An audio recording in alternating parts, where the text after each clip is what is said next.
राधे राधे। माई math channel में आपका स्वागत है। आज की इस वीडियो में हम डिस्कस करेंगे कुछ बेसिक्स कॉम्प्लेक्स वेरिएबल की। तो इसमें हम कुछ टॉपिक्स लेंगे जैसे complex variable, function of complex variable, limit, continuity and differentiability. तो ये कुछ बेसिक टॉपिक्स हैं जो कि बहुत ज़रूरी हैं किसी भी टॉपिक को पढ़ने के लिए कॉम्प्लेक्स एनालिसिस के। जैसे आप एनालिटिक फंक्शन, हार्मोनिक फंक्शन या कोई और भी टॉपिक पढ़ेंगे तो सबके लिए ये बेसिक रिक्वायरमेंट है, इसके बारे में आपको आइडिया होना चाहिए। तो अगर आपको इनका आइडिया होगा तो आप किसी भी टॉपिक को इजीली समझ पाएंगे, आपको उससे बहुत हेल्प होगी। तो इसमें हम डिस्कस करेंगे इनके बारे में विद एग्जांपल्स। तो अगर आपको ये वीडियो अच्छा लगे तो इसे लाइक करिएगा, दोस्तों के साथ शेयर करिएगा जिससे उनकी भी हेल्प हो सके, और कमेंट करके बताइएगा कि आपको ये वीडियो कैसे लगा। और अगर आपने चैनल को सब्सक्राइब नहीं किया है तो सब्सक्राइब कर लीजिए, बिकॉज मैं इस पर मैथमेटिक्स के ही टॉपिक्स के वीडियोस डालने वाली हूँ, शॉर्ट ट्रिक्स के भी डालती हूँ और कॉम्प्लेक्स के भी स्टार्ट किए हैं। और अगर आप किसी टॉपिक पे वीडियो चाहते हैं तो आप मुझे कमेंट करके बता सकते हैं, और आप मुझे इंस्टा पे भी फॉलो कर सकते हैं, मैं उसका लिंक डिस्क्रिप्शन में दे दूँगी। तो चलिए अब हम स्टार्ट करते हैं। देखिए, पहले हम बात करते हैं कॉम्प्लेक्स वेरिएबल की। कॉम्प्लेक्स वेरिएबल क्या है? तो complex variable z is an ordered pair x, y। तो जैसे हमने 2 डायमेंशन में जैसे x एक्सिस और y एक्सिस हमने यहाँ पे ड्रॉ की है। मान लीजिए मैंने कोई पॉइंट लिया x, y, तो ये ऑर्डर्ड पेयर जो है ये क्या है? हमारा कॉम्प्लेक्स वेरिएबल z, ठीक है। और x और y क्या है? Real numbers. तो हम इस कॉम्प्लेक्स वेरिएबल को इस तरह से भी डिनोट करते हैं, z equal to X plus I Y, जहाँ i की वैल्यू होती है √-1। अब इसके पीछे भी बहुत कहानी है कि i की वैल्यू √-1 कैसे आती है, तो वो मैंने डिटेल में यहाँ डिस्कस नहीं किया, मैं ब्रीफली आपको आइडिया दे रही हूँ इन टॉपिक्स के बारे में, ठीक है। तो जब हम z को ऐसे लिख लेते हैं x प्लस आई वाई, तो x कहलाता है हमारा रियल पार्ट और y कहलाता है इमेजिनरी पार्ट, ओके। अब जैसे मान लीजिए एक एग्जांपल मैं ऐसा भी ले लूँ, जैसे कि z इक्वल टू मैंने लिया सपोज 2 + 3i। तो इसका क्या मतलब है? इसको अगर हम लोकेट करें मान लीजिए xy प्लेन में, तो अगर हम इसे लोकेट करें तो कैसे लेंगे? जैसे मान लीजिए 1 2 और 1 2 3, तो इधर कोई हमें पॉइंट मिल जाएगा 2, 3। तो 2 + 3i हमारा ये वाला पॉइंट हुआ, 2, 3 लिख लें या 2 + 3i लिख लें। तो इस तरह से हम हर पॉइंट को xy प्लेन में बता सकते हैं। जैसे मान लीजिए मैंने लिया z इक्वल टू सिर्फ 1 है, ठीक है, तो आप कहेंगे रियल नंबर है, हाँ ये रियल नंबर है। तो 1 को हम ऐसे लिख सकते हैं ना, 1 + 0i। तो इसका मतलब ये कहाँ हो जाएगा? इधर x एक्सिस पे, ठीक है। z इक्वल टू मान लीजिए मैंने लिया 2i, तो ये क्या है एक्चुअल में? 0 + 2i। तो ऑर्डर्ड पेयर क्या मिला मुझे? 0, 2। तो कहाँ हो जाएगा ये? 0, 2 यहाँ पर, इस जगह पर ये वाला पॉइंट लाई करेगा 0, 2, ओके।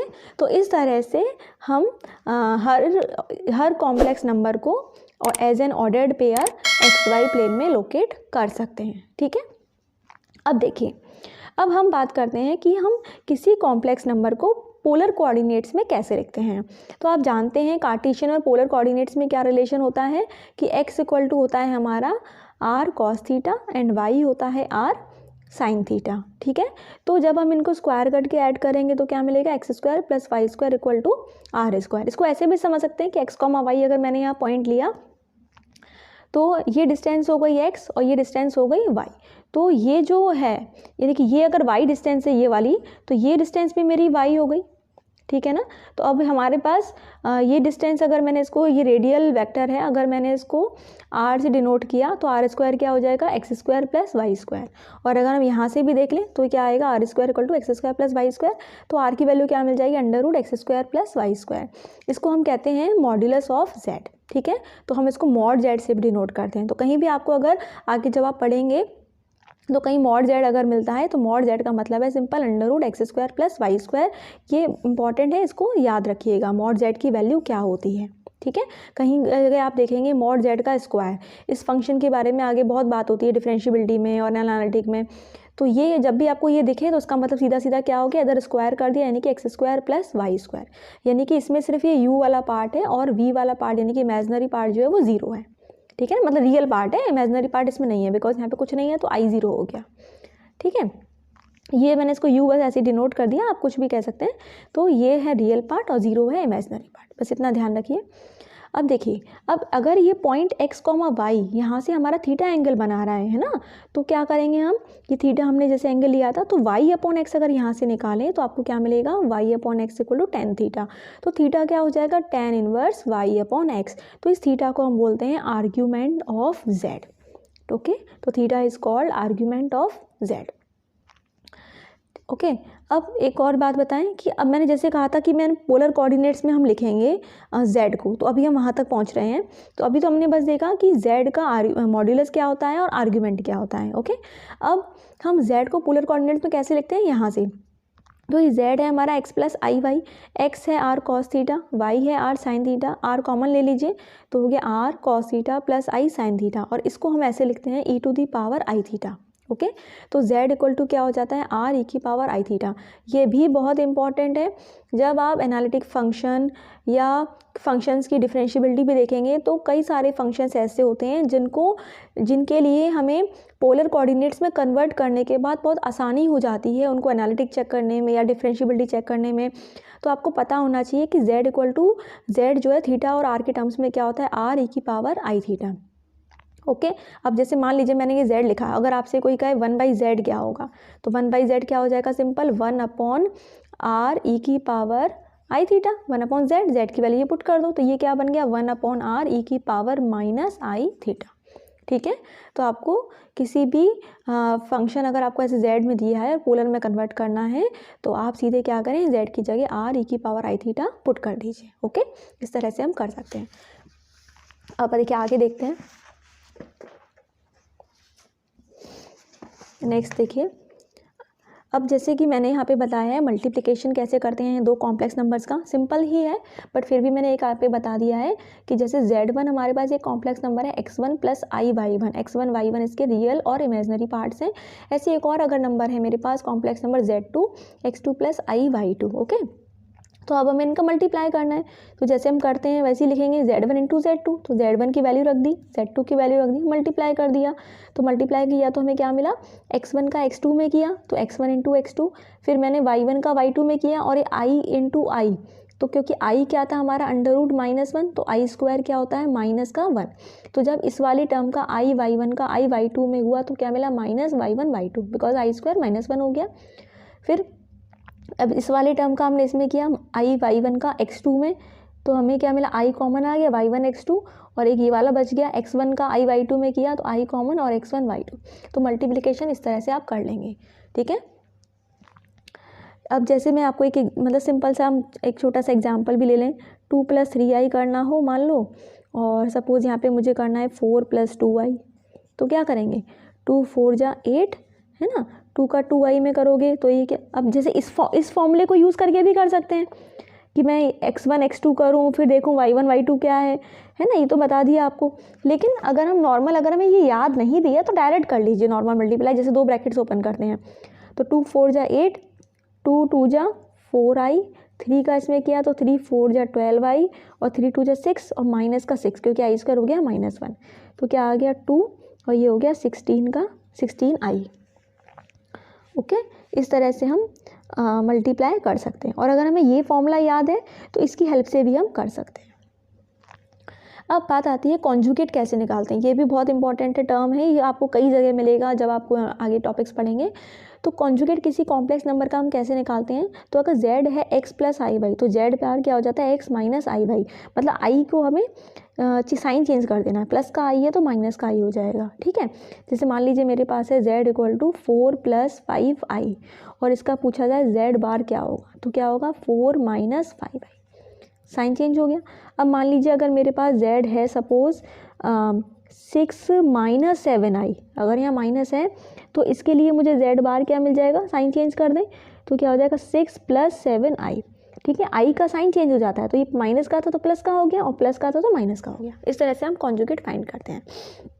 अब देखिए, जैसे मैंने आपको पीछे बताया अभी, मॉड z स्क्वायर क्या हो जाता है x² + y², तो ये किसके बराबर होता है z इंटू z बार के। क्यों होता है मैं आपको बता देती हूँ।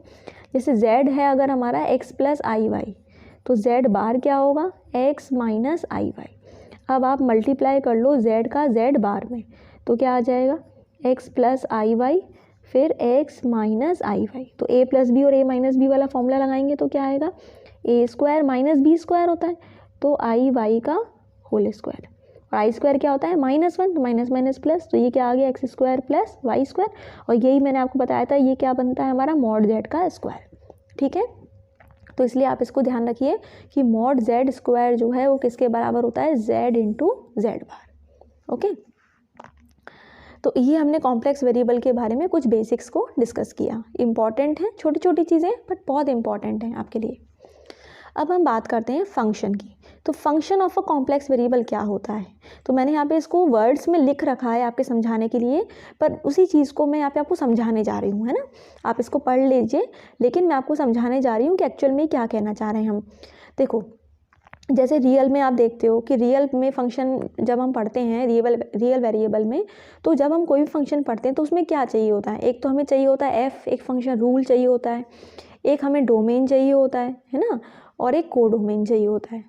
ठीक, तो फंक्शन क्या होता है, रूल हो जाता है एक डोमेन से कोडोमेन तक। ठीक है, रियल वेरिएबल में पढ़ते हैं तो यहाँ पे आर मतलब सेट ऑफ रियल्स होगा, इधर रियल्स होगा।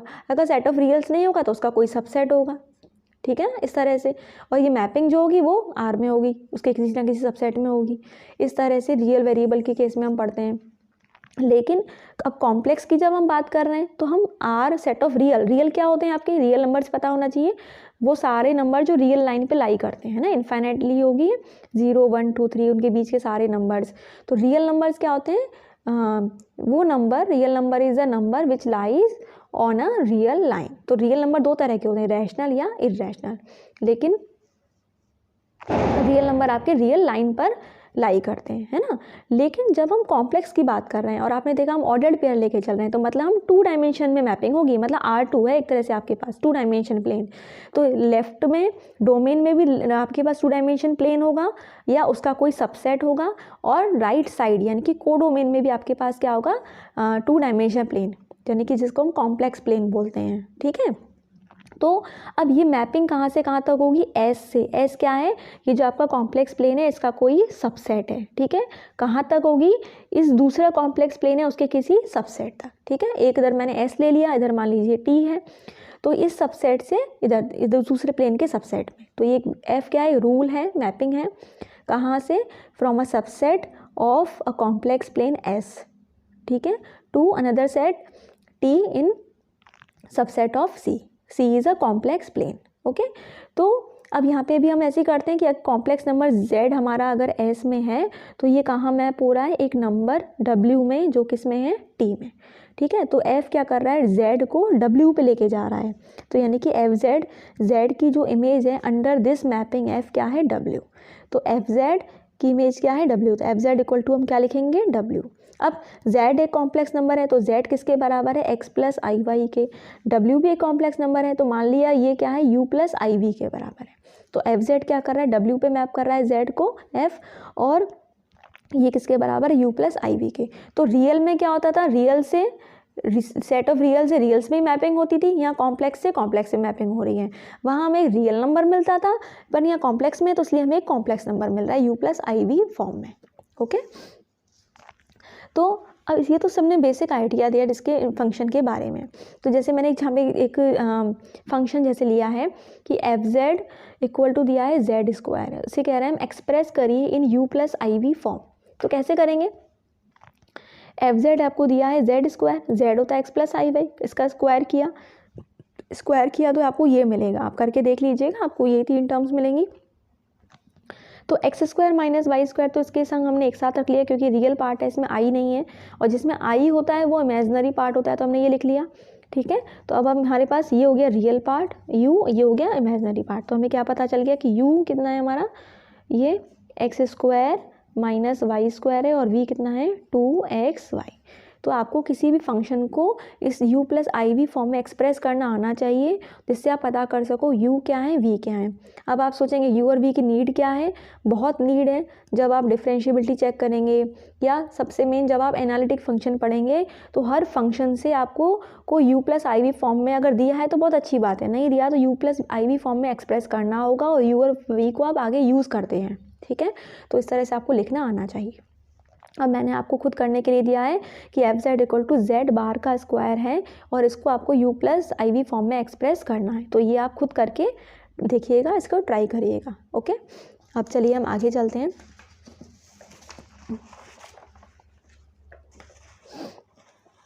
देखिए, अब मैंने यहाँ पे थोड़ा सा एक चीज़ ये बताई है कि फंक्शन जो कॉम्प्लेक्स में होता है ना, यहाँ पे थोड़ा सा चेंज होता है। यहाँ पे दो तरह के फंक्शन होते हैं, एक सिंगल वैल्यूड होते हैं, एक मल्टीपल वैल्यूड फंक्शन होते हैं।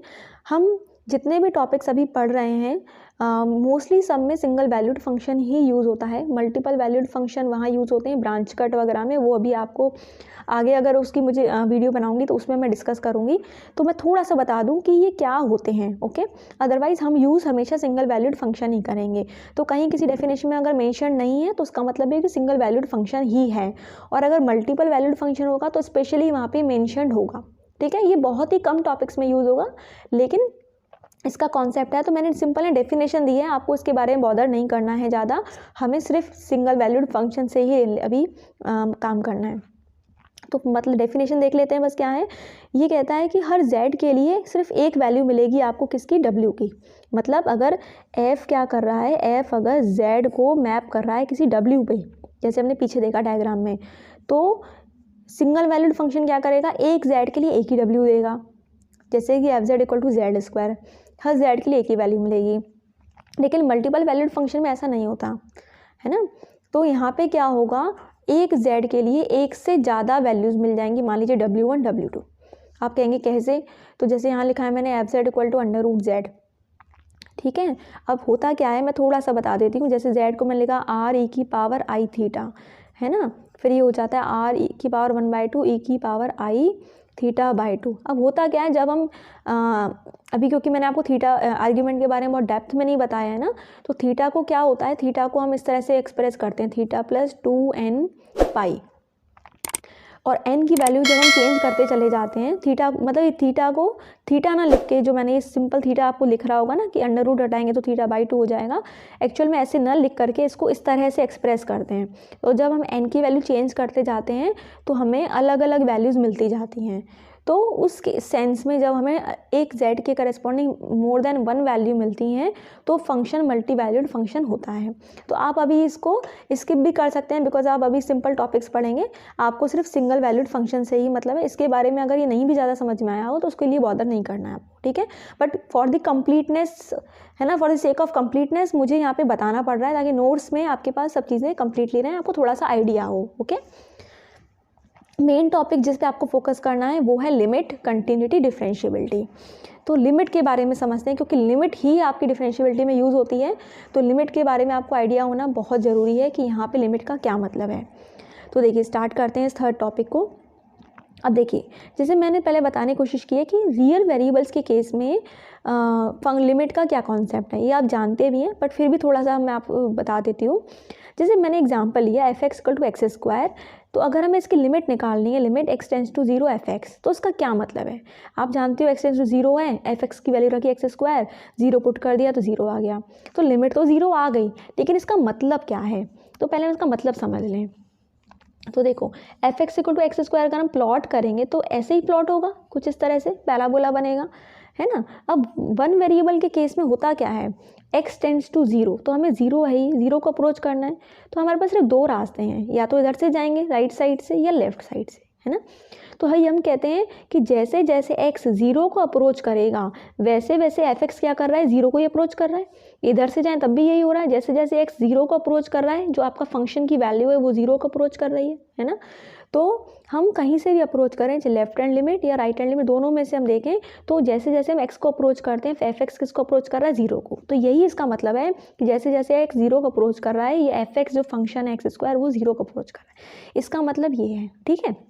अब देख बात, और यहाँ पे अप्रोच करने की सिर्फ दो ही डायरेक्शन है, लेफ्ट साइड और राइट साइड, ठीक है। लेकिन अब हमें समझना है कि जब लिमिट की हम बात कॉम्प्लेक्स में करते हैं तो वहाँ पे क्या सिचुएशन होती है। तो वहाँ पे देखो, जैसे अगर कहीं लिखा हो z टेंड्स टू 0, तो इसका क्या मतलब है, थोड़ा सा मैं आपको इसका आइडिया दे देती हूँ ज्योमेट्रिकली।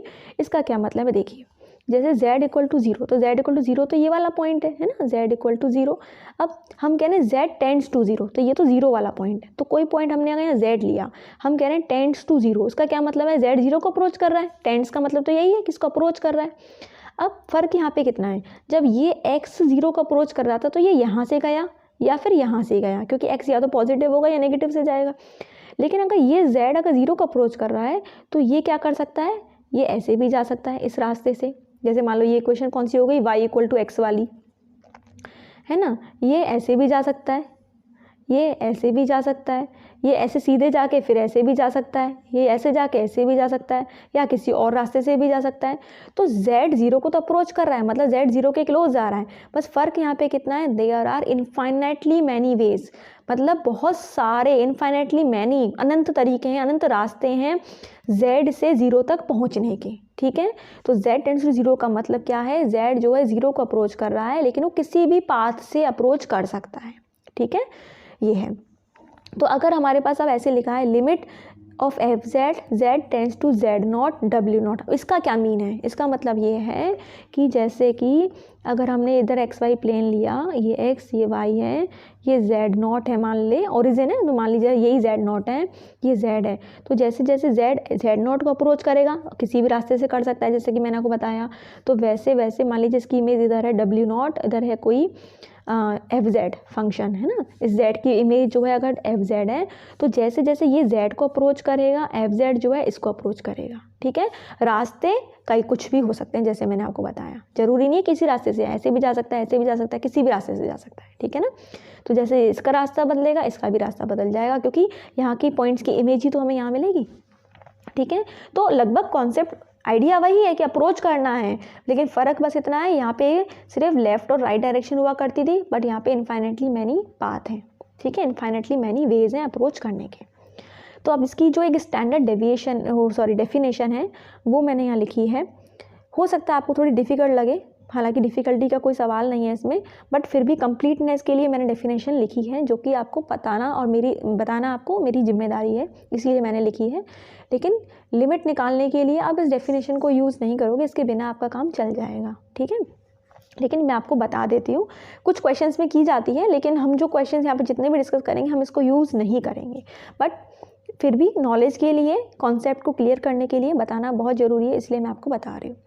तो मैंने इसमें ये बताया कि जो लिमिट है इस फंक्शन की, ये एग्जिस्ट करेगी कब एग्जिस्ट करेगी limit, if and only if. इसका मतलब क्या होता है, आई डबल एफ का मतलब होता है इफ़ एंड ओनली इफ़, मतलब ये एग्जिस्ट करेगी तो ये पाथ ट्रू है, ये अगर ये ट्रू है तो ये एग्जिस्ट करेगी, बोथ वेज। तो इफ़ एंड ओनली इफ़ क्या कह रहे हैं हम, for each positive number epsilon, इसको हम क्या पढ़ते हैं, एप्सिलॉन। ठीक है, अगर आपको नहीं पता है नोटेशन तो मैं लिख देती हूँ। If for each positive number epsilon there is a positive number, ये इसको पढ़ते हैं हम डेल्टा। ठीक है, such that modulus mod F Z minus W not less than epsilon whenever 0 greater than Z minus Z not less than delta. तो मैं आपको बता दूँ पहले इसका क्या मतलब है। देखो, पहले बात, अगर मैंने ये लिखा है ना z माइनस जेड, एक मिनट,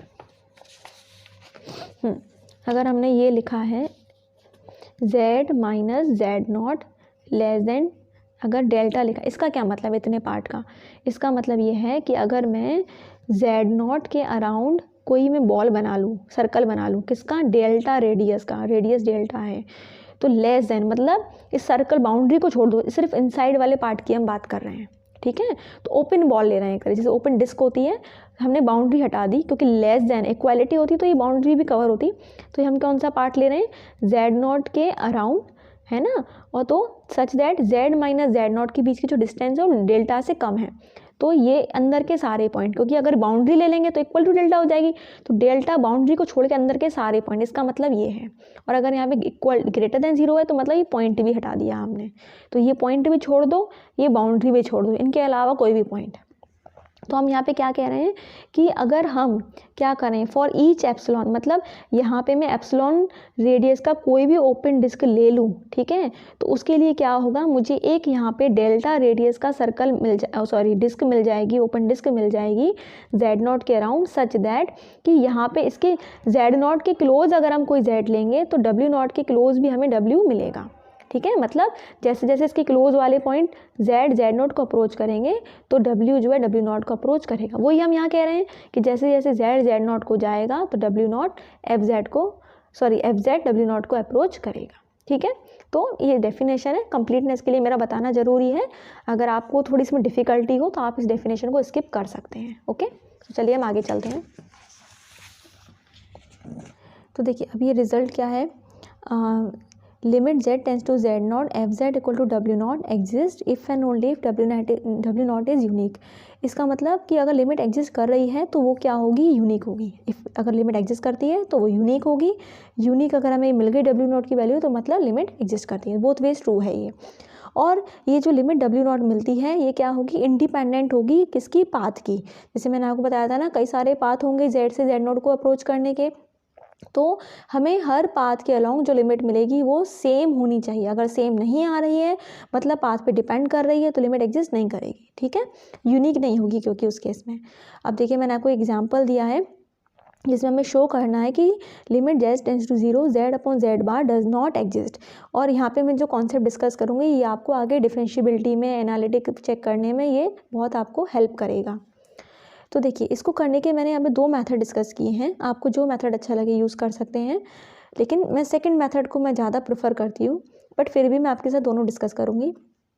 देखिए क्या है इसमें, limit z tends to 0 z upon z bar, z की वैल्यू रखी है x प्लस आई वाई और z बार क्या हो जाएगा x माइनस आई वाई। अब हमें इसकी लिमिट निकालनी है। तो अब हमने क्या किया, 2 पाथ चूज़ किए। पहला किया अलॉन्ग x एक्सिस। तो आप जानते हो कि अगर हमारे पास x एक्सिस के अलॉन्ग हम बात करें तो यहाँ पे क्या होता है, y 0 होता है। तो अलॉन्ग x एक्सिस y क्या हो गया, 0। तो इसमें y की वैल्यू रख दो तो क्या हो गया, 0। तो क्या मिलेगा इधर x अपॉन x, ठीक है। और क्योंकि z होता है हमारा x प्लस आई वाई और y हमारा 0 हो चुका है, इसकी वैल्यू 0 है। तो जब ये 0 को अप्रोच करेगा तो x भी 0 को अप्रोच करेगा। तो इसीलिए अब क्योंकि हमारा x के टर्म्स में आ गया तो मैंने z की जगह क्या लिख दिया यहाँ पे, x टेंस टू 0, ठीक है। तो अब इसकी वैल्यू ही कैंसिल हो गया तो क्या आ गई, ये कैंसिल होने पे 1, ठीक। तो लिमिट हमें क्या मिली, 1। लेकिन अगर हम पाथ ले रहे हैं अलॉन्ग वाई एक्सिस, तो अलॉन्ग वाई एक्सिस क्या होता है, वाई एक्सिस अगर ये है हमारी तो यहाँ पे x क्या होता है आपका 0। तो जब x 0 होता है तो इसमें हम x को 0 पुट कर दें ऊपर नीचे, तो क्या मिल जाएगा आई वाई और नीचे माइनस का आई वाई, ठीक है। और लिमिट ले लेंगे y टेंस टू 0, जैसे मैंने यहाँ बताया था उसी तरीके से यहाँ पे आ जाएगा y टेंस टू 0, क्योंकि उस केस में x 0 हो चुका होगा ऑलरेडी और ये 0 को अप्रोच करेगा तो y भी 0 को अप्रोच करेगा। तो आई वाई कैंसिल हो जाएगा तो लिमिट क्या आ गई, -1। तो उसका मतलब क्या हुआ, x एक्सिस के से होते हुए गए तो लिमिट 1 मिली, y एक्सिस से गए तो लिमिट -1 मिली। कहाँ गए हम, 0 की तरफ। तो 2 अलग अलग रास्ते से गए, अलग अलग लिमिट मिली। इसका मतलब लिमिट क्या है, अलग अलग मतलब पाथ्स पे डिपेंड कर रही है। तो आपको क्या मिला, along 2 different path limit is different. तो लिमिट कैसे, यूनिक नहीं है। और अभी मैंने आपको बताया था ना कि लिमिट एग्जिस्ट करती है तो क्या होगी, if and only if limit unique होती है, और यूनिक नहीं है इसका मतलब एग्जिस्ट नहीं करेगी। तो इसीलिए अब हम यहाँ कह सकते हैं कि limit does not exist, okay. अब सेकंड मेथड क्या है, देखिए बहुत इंपॉर्टेंट है। अगर हम इस मेथड से करें तो थोड़ा जल्दी भी होगा। क्या लिया हमने, मैंने अब पाथ यहाँ पे चूज़ कर दिया सीधे y इक्वल टू mx। अब मैंने कैसे चूज़ किया, मैं ट्रिक बताती हूँ। जैसे यहाँ पे डिनोमिनेटर में लिखा था x माइनस आई वाई, इसको क्या करो 0 के इक्वल करो, तो x इक्वल टू क्या आ गया, आई वाई, ठीक है। तो x equal to I Y आ गया। तो हम यहाँ से ये भी लिख सकते हैं x equal to M Y choose कर सकते हैं, या हम इस i को या जो भी हम कांस्टेंट हो माइनस उसको इग्नोर कर दें, इधर भी x इधर है y, तो हम यहाँ से ले सकते हैं y equal to M X. जैसे मैं आपको थोड़ा सा और बता दूँ, मान लीजिए डिनोमिनेटर में मेरे पास ऐसी कोई टर्म होती है एक्स स्क्वायर प्लस वाई की पावर 4, ठीक। तो हम क्या करते, ये रफ वर्क मैं आपको बता रही हूँ चूज़ करने के लिए। तो एक्स स्क्वायर को लिख लेते, ये आ जाता माइनस वाई की पावर 4। अब इस माइनस को तो इग्नोर कर दो, तो एक्स कितना आ जाता, वाई की पावर 2। तो आप पाथ क्या ले सकते थे, X equal to M Y square. इस तरह से आप पाथ चूज़ करते हैं, ठीक है। एक और एग्जाम्पल बता दूँ, जैसे मान लीजिए मैंने लिखा एक्स की पावर 3 प्लस और कुछ मेरे पास है मान लीजिए y की पावर 6, कुछ इस तरह से है, ठीक है। या ऐसा भी हो सकता है इसकी पावर बड़ी हो और इसकी पावर छोटी हो, मान लीजिए ये ले लें। तो y को 0 के बराबर रखो, तो y अब यहाँ से क्या मिल जाएगा आपको, जब आप इसे वहाँ ले जाओगे y क्यूब तो मिलेगा x की पावर 6 और ये माइनस, तो माइनस को तो इग्नोर कर दो, है ना। तो y क्या आ गया आपके पास, एक्स स्क्वायर। तो आप क्या ले लो, y equal to M X square. इस तरह से आप चूज़ करते हो, ठीक है। तो ये थोड़ा रफ वर्क है जो मैं आपको बता रही हूँ किसी भी पाथ को चूज़ करने के लिए, एक ये ट्रिक है। तो इसी की ट्रिक को यूज़ करते हुए हमने चाहे यहाँ पे x equal to M Y ले लें या y equal to M X ले लें, कोई फ़र्क नहीं पड़ता। मैंने ले लिया y equal to M X, ठीक। अब y की जगह एम एक्स पुट कर दिया और x के टर्म्स में आ गया है तो हमने यहाँ लिख दिया x टेंस टू 0, जैसे मैंने ऊपर आपको बताया। अब x कॉमन ले लिया ऊपर से और नीचे से भी, तो कैंसिल हो गया, हमें लिमिट मिल गई 1 प्लस आई एम और नीचे 1 minus I M. X tends to 0 put करेंगे तो उसमें x तो है ही नहीं, तो ये आपको मिल गई लिमिट, ठीक है। अब ये m पे डिपेंड कर रही है, मतलब m की वैल्यू 1 रखें तो क्या आएगा 1 + i अपॉन 1 - i, 2 रख दें तो 1 + 2i अपॉन 1 - 2i, मतलब m की डिफरेंट वैल्यूज़ पे डिफरेंट वैल्यूज़ मिलेंगी। तो लिमिट जो है m पे डिपेंड कर रही है, तो लिमिट अगर m पे डिपेंड करेगी इसका मतलब लिमिट यूनिक नहीं है, क्योंकि डिफरेंट वैल्यूज़ के लिए डिफरेंट लिमिट्स मिलेंगी। तो लिमिट यूनिक नहीं है तो क्या होगा, limit z tends to 0 f(z) जो है एग्जिस्ट नहीं करती, क्योंकि एग्जिस्ट करेगी तो उसको यूनिक होना पड़ेगा। ठीक है, तो एग्जिस्ट नहीं करती। तो ये एक एग्जाम्पल आपको दिया हमने। अच्छा, इसके अलावा एक और मैंने छोटा सा एग्जाम्पल लिया है लिमिट के बेस के ऊपर, कि पहले मैं रिजल्ट बता दूं कि f(z) अगर आपके पास इस तरह से दिया हो u + iv की फॉर्म में, ठीक है, z0 ये है x0 + i y0, ठीक, तो आपको ये लिमिट अगर देखनी है जो हम पीछे भी हमने लिखी थी, तो अगर इसकी लिमिट निकालनी है तो ये एग्जिस्ट कब करेगी, इफ़ एंड ओनली इफ जब w0 क्या है, सॉरी f(z) क्या है हमारा u + iv, तो f(z) की लिमिट एग्जिस्ट करने का मतलब क्या है, ये जो u और v है इन दोनों की लिमिट अगर एग्जिस्ट कर जाए, इसकी भी लिमिट मिल जाए मुझे, इसकी भी यूनिक लिमिट मिल जाए, तो हम कह देंगे कि f(z) की लिमिट भी एग्जिस्ट करेगी।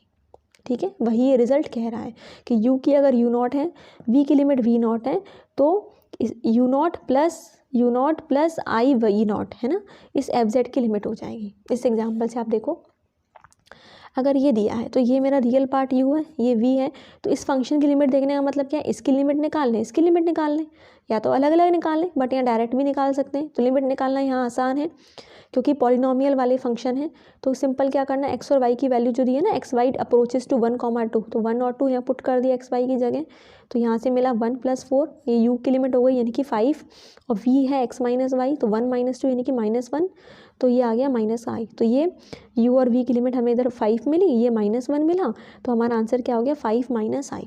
ठीक है, तो इस तरह से पॉलिनोमियल फंक्शन है, तो इजीली आप वैल्यू पुट करके लिमिट निकाल सकते हैं। ठीक है, अब ये तो यूनिक है, इसमें तो कोई कांस्टेंट भी नहीं है, कोई m वगैरह नहीं है, हमने कोई पाथ नहीं लिया, तो इसका मतलब हर पाथ के अलाउंग लिमिट सेम है, तो यहाँ पे लिमिट एग्जिस्ट करती है। ओके, अब ये मैंने आपको खुद करने के लिए दिया है, आपको इसमें दिखाना है कि limit z tends to 0 z upon z का whole square does not exist. तो सेम टेक्निक को आप यूज़ करके आप इसको कर सकते हैं। आप इसको ट्राई करिएगा और बताइएगा कि आपका आंसर आया या नहीं। ओके, आई होप जब आप इसे कर पाएंगे तो आपको एक कॉन्फिडेंस फील होगा। अब देखिए आगे चलते हैं, एक और इम्पॉर्टेंट टॉपिक, कंटिन्यूटी। तो अगर लिमिट समझ में आ गई ना, तो कंटिन्यूटी में कुछ खास नहीं है, बस एक छोटी सी चीज़ एक्स्ट्रा होती है, क्या कि हम कहते हैं f(z) is continuous at a point z0 if, अगर ये लिमिट एग्जिस्ट कर जाए, जिसकी हम इतनी देर से बात कर रहे हैं, तो एक तो लिमिट एग्जिस्ट करनी चाहिए, साथ ही साथ f की वैल्यू z0 पे अगर निकालें, मतलब f यहाँ पे z में z0 रख दें, तो वो एग्जिस्ट करनी चाहिए, मतलब इनफाइनाइट ना हो। फिर इन दोनों की वैल्यू वो सेम हो, यानी कि फर्स्ट से जो वैल्यू मिले और ये जो वैल्यू है दोनों सेम होनी चाहिए।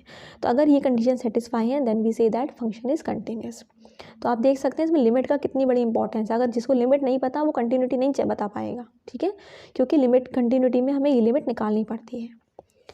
तो देखिए मैंने इसमें एग्जाम्पल लिया है f(z) = z², बहुत सिंपल एग्जांपल है, हमें दिखाना है कि 0 पे कंटिन्यूस है, तो हमने क्या किया, लिमिट निकाली, limit z tends to 0 f(z) क्या है x(z²), तो सीधे हमने z की जगह 0 पुट कर दिया, तो लिमिट तो आ गई 0। ठीक है, तो ये वाला पार्ट तो हमने चेक कर लिया, लिमिट कितनी आ रही है 0।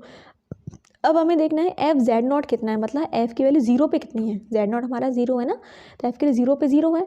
ठीक है, तो ये वाला पार्ट भी मिल गया। अब दोनों की वैल्यू सेम है कि नहीं, तो हाँ सेम है, क्योंकि इसने भी 0 दिया, इसने भी 0 दिया, तो फंक्शन कैसा हो गया हमारे पास, कंटिन्यूस।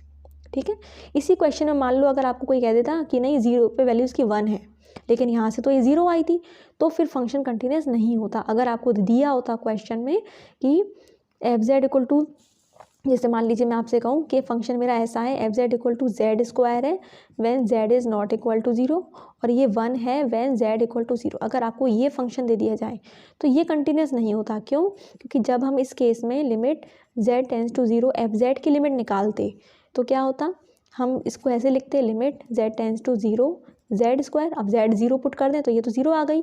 ठीक है, तो ये वाला पार्ट हो गया। अब हमें f लिमिट वैल्यू पे तो निकालनी है 0 पे, लेकिन इसकी 0 पे वैल्यू क्या हमें क्वेश्चन में दी है 1, तो अब ये दोनों सेम नहीं है ना, तो इस केस में आपकी लिमिट एग्जिस्ट नहीं करेगी। तो यहाँ पे जो होगी वो लिमिट जो होगी वो हम ये कहेंगे लिमिट तो एग्जिस्ट कर गई, सेम नहीं है तो फंक्शन कंटिन्यूस नहीं होगा, तो नॉट कंटिन्यूस। ओके, तो ये जो दो वैल्यू मिलती हैं फंक्शन की वैल्यू उस पॉइंट पे और ये जो लिमिट मिलती है दोनों की इक्वालिटी होना ज़रूरी है। इक्वालिटी होल्ड करेगी ये वाली पॉइंट, तभी हम कहेंगे कंटिन्यूस है। तो यहाँ आपने देखा कंटिन्यूस है, लेकिन अगर फंक्शन इस तरह से डिफाइंड है तो ये कंटिन्यूस फंक्शन नहीं है। ओके, आई होप आपको समझ में आ रहा होगा। फिर इस तरह से बता दें, जैसे एक्सपोनेंशियल फंक्शन आपको कहीं मिले, sine Z, cos Z, hyperbolic functions, तो ये सारे के सारे कंटिन्यूस होते हैं एवरीवेयर, मतलब कंटिन्यूस एट एवरी पॉइंट। कोई भी ऐसा पॉइंट नहीं है जिसपे कि कंटिन्यूस नहीं होंगे। ठीक है, अब जैसे मैं एक और एग्जांपल यहाँ ले लूँ, F Z equal to, suppose मैंने यहाँ लिखा एफ जेड, अगर मैं लिख लूँ 1/z, तो ये फंक्शन z पे कंटिन्यूस नहीं होगा। क्यों नहीं होगा? क्योंकि आप देखो ना, जब z इक्वल टू 0 पे ये डिफाइंड ही नहीं है ना, 1/0 वाली टर्म आज, तो ये 0 को छोड़ के बाकी जगह कंटिन्यूस हो जाएगा। और लेकिन ये जो पॉइंट फंक्शन है ये सब जगह कंटिन्यूस होते हैं। ठीक है, तो आगे चलते हैं। तो कंटिन्यूटी में इतना ही। अच्छा, अब आगे चलते हैं हम डिफरेंशिएबिलिटी पे। देखिए, डिफरेंशिएबिलिटी में हम बताएंगे कि डिफरेंशिएबिलिटी कैसे डिफाइंड है, हम कैसे देखते हैं। तो derivative of F Z at point Z not it defined as, कैसे डिफाइंड है ये, limit Z tends to Z not F Z minus F Z not upon Z minus Z not provided this limit exist. इसका क्या मतलब है? हमेशा एक चीज़ याद रखिए, डिफरेंशिएशन का मतलब है स्लोप निकाल रहे हैं हम एक तरह से। ठीक है, तो जब हमें स्लोप निकालना होता है, जैसे आप रियल के केस में देखते हैं ना, कि अगर आपके पास कोई फंक्शन ऐसे है ना, तो आप क्या करते हैं, आप स्लोप ही तो निकालते हैं। जैसे मान लीजिए आपके पास है ये x और ये पॉइंट है अगर मेरा इधर x नॉट, ठीक है x, तो क्या करते हैं, हमारे पास इसकी वैल्यू है एफ एक्स नॉट और इधर है हमारे पास एफ एक्स। तो हम क्या करते हैं, ये स्लोप निकालने का मतलब क्या है, ये निकालते हैं, तो दिस अपॉन दिस करते हैं, है ना। तो ये डिफरेंस क्या होता है हमारा, x माइनस एक्स नॉट, और ये डिफरेंस क्या होता है, F X minus F X not, ये होता है ना। तो स्लोप निकालने के बाद दिस अपॉन दिस करते हैं, है ना। तो ऐसे ही हमने यहाँ पे किया कॉम्प्लेक्स के केस में, अगर आपके पास कोई इधर z है और या इधर z नॉट है, z है, तो इसमें भी हमने क्या किया, स्लोप निकाला।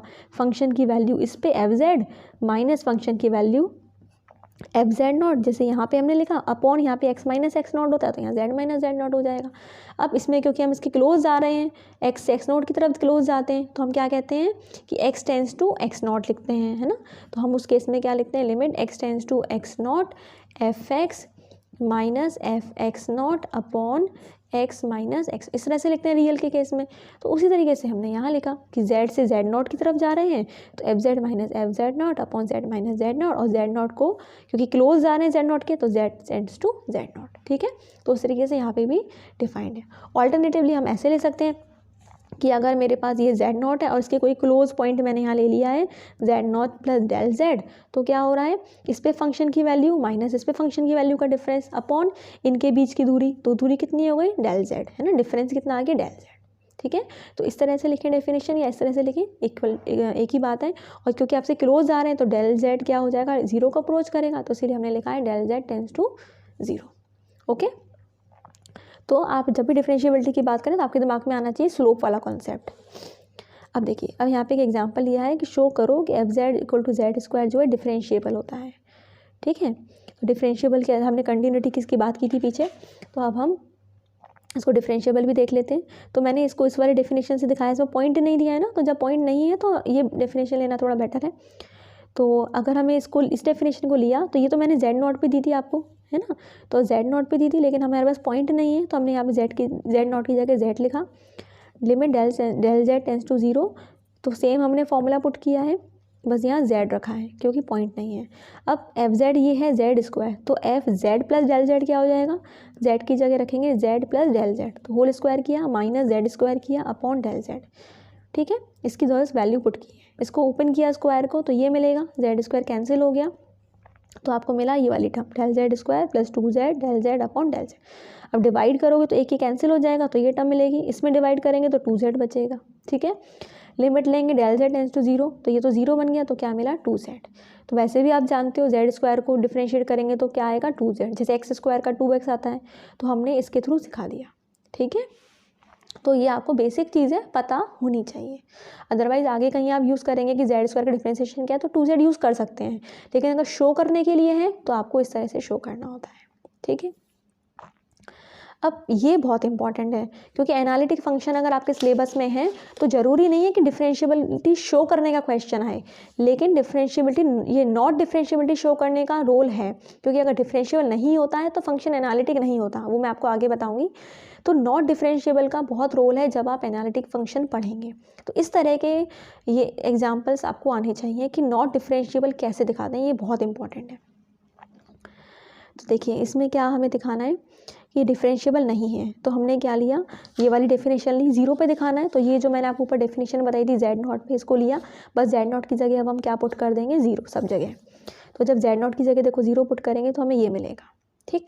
एफ जेड है हमारा जेड बार, ये रखा माइनस एफ जीरो, तो जेड बार में जब जीरो पुट करेंगे तो क्या हो जाएगा, जीरो का बार क्या होगा, जीरो होगा, मतलब जीरो माइनस आई वाई करते हैं ना, जैसे कि ज़ीरो क्या है आपका, ज़ीरो प्लस आई ज़ीरो, अब इसका बार लोगे तब भी तो क्या आएगा, ज़ीरो माइनस आई ज़ीरो, तो ज़ीरो ही तो रहेगा, ठीक है। तो इसीलिए एफ ज़ीरो क्या रहेगा, ज़ीरो। तो एफ जेड की वैल्यू हो गई जेड बार, नीचे जेड आ गया, इसकी वैल्यू ज़ीरो, तो ये मिल गया। अब जेड बार क्या होता है, एक्स माइनस आई वाई, जेड क्या होता है, एक्स प्लस आई वाई। तो जैसे मैंने आपको पीछे नॉट कंटिन्यूटी में इसी तरह का एक एग्जाम्पल लिया था, नॉट कंटिन्यूटी में नहीं, सॉरी लिमिट में, इस तरह का हमने एक एग्जाम्पल लिया था। तो ये भी है उसी तरह का है, उसमें बस जेड बार नीचे था, इसमें ऊपर है। तो हमने वही किया कि जेड बार की वैल्यू रखी, जेड की रखी, और पाथ चूज़ कर लिया Y equal to M X, या आप ले सकते हैं X equal to M Y. तो लिमिट हमने देखा एम के टर्म्स में आ गई, तो लिमिट यूनिक नहीं है, मतलब लिमिट एग्जिस्ट नहीं करती, तो फंक्शन डिफरेंशिएबल नहीं है। तो आप देख सकते हैं अगर आपको लिमिट का कॉन्सेप्ट आता है तो आप इस तरह के क्वेश्चंस कर सकते हैं, क्योंकि डिफरेंशिएशन जो है वो लिमिट के टर्म्स में डिफाइंड है। ओके, तो इस तरह से हमने यहाँ दिखाया कि फंक्शन डिफरेंशिएबल नहीं है। अब आपको मैंने एक क्वेश्चन दिया है, आपको दिखाना है कि F Z equal to X square Y की power 5 X plus I Y upon X की पावर 4 प्लस वाई की power 10, Z not equal to zero, और एफ ज़ीरो पे ज़ीरो दिया है, ये डिफरेंशिएबल नहीं है। इस तरह के क्वेश्चंस बहुत इंपॉर्टेंट है, मैं फिर से कह रही हूँ, क्योंकि नॉट डिफरेंशिएबल होगा तो नॉट एनालिटिक होगा। तो एनालिटिक फंक्शन के केस में जब आप एनालिटिक वाला टॉपिक पढ़ेंगे तो आपको ये नॉट डिफरेंशिएबल दिखाना बहुत हेल्प करेगा। तो इसीलिए इन क्वेश्चंस को जो मैंने सॉल्व करके यहाँ डिस्कस किए एग्जांपल्स, उनको खुद करके देख लीजिएगा, और जो अनसॉल्व वाले दिए हैं आप इनको भी सॉल्व कर लीजिएगा। और अगर आपको कोई डिफ़िकल्टी आती है तो आप मुझे, या इन क्वेश्चन में या किसी और क्वेश्चंस को सॉल्व करने में अगर आपको डिफ़िकल्टी आती है तो आप मुझे इंस्टा पे फॉलो कर सकते हैं, वहाँ आप मुझे अपनी क्वेरी भेज सकते हैं और कमेंट करके मुझे बता सकते हैं कि आपको वीडियो कैसा लगा। और अगर आपको लगता है कि आपकी इस वीडियो के द्वारा कोई हेल्प हुई है तो इसे लाइक ज़रूर करें, लाइक करने में आपका कोई खर्चा नहीं होगा। और अपने उन दोस्तों के साथ, क्लासमेट्स का शेयर ज़रूर करें जिनको इस वीडियो के बारे में नहीं पता और आपको लगता है कि उनकी हेल्प हो सकती है। तो अगर आप किसी की हेल्प करते हैं तो आपकी भी कोई हेल्प करता है। तो हेल्प करना सीखिए और अपना इंटरेस्ट मैथ्स में बनाए रखिए, और लाइक ज़रूर करिए जिससे मुझे मोटिवेशन मिलता रहे और मैं आपके लिए और आगे नई नई अच्छी अच्छी वीडियोस बनाती रहूं और आपकी हेल्प होती रहे। So take care, bye bye, Radhe Radhe.